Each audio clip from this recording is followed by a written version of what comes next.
Bonjour à tous et bienvenue dans cette nouvelle vidéo. Aujourd'hui, on se retrouve pour la présentation de la nouvelle DS numéro 4. AutoGMC, 2 vidéos chaque mois, alors n'hésitez pas à vous abonner à notre chaîne YouTube et à activer la cloche de notification pour être alerté des prochaines vidéos.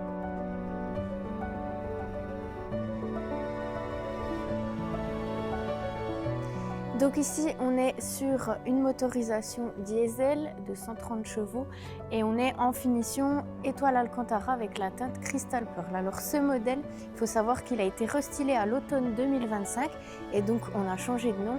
Elle s'appelle plus DS4 mais DS numéro 4.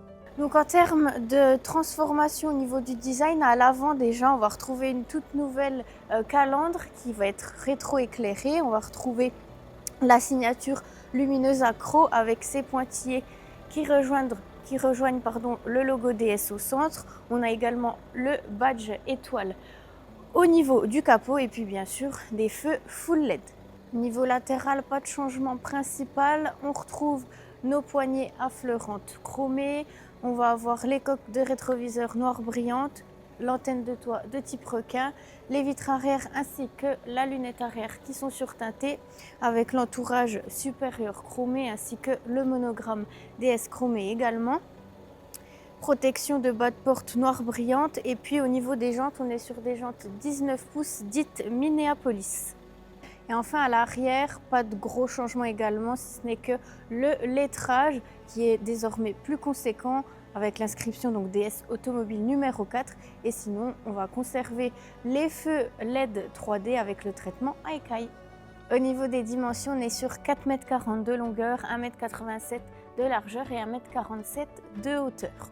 Au niveau du coffre, on a une capacité de 360 litres avec le plancher ABC qui permet de faciliter le chargement. On a une prise 12 volts, de la lumière et le véhicule est équipé en option du haillon main libre avec accès bras chargé. Nous voici maintenant à l'intérieur du véhicule. Alors ici, au niveau de la sellerie, on est sur une sellerie en cuir tressé basalte avec de l'insert en Alcantara et en tissu DS. On va avoir le pack siège électrique, donc le réglage des deux sièges avant est électrique.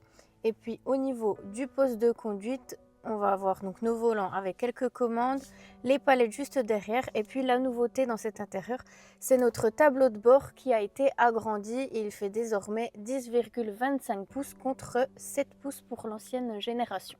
Au niveau de la console centrale, on retrouve notre système d'infodivertissement, donc le DS Iris System de 10 pouces avec pas mal de fonctionnalités. J'y reviendrai plus en détail dans la vidéo de prise en main du modèle. On va avoir nos réglages de la climatisation juste en dessous. Donc ici, on a une climatisation automatique bizone avec le Clear Cabin. Notre système Start and Stop ainsi que le frein à main électrique juste en dessous. Ici, on a un compartiment de rangement avec deux porte-gobelets, une prise 12 volts, une prise USB-C et la partie chargement du smartphone à induction.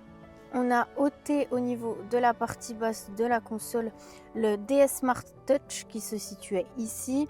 Et puis on va voir donc notre boîte à vitesse automatique, gestion du volume sonore, sélecteur de mode de conduite et puis du rangement ici sous la coudoir. C'est déjà la fin de cette vidéo, j'espère qu'elle vous aura plu. N'hésitez pas à laisser vos questions et vos remarques en commentaire. N'hésitez pas non plus à liker la vidéo et à vous abonner à notre chaîne si ce n'est pas déjà fait. Et je vous dis à très vite pour une prochaine vidéo.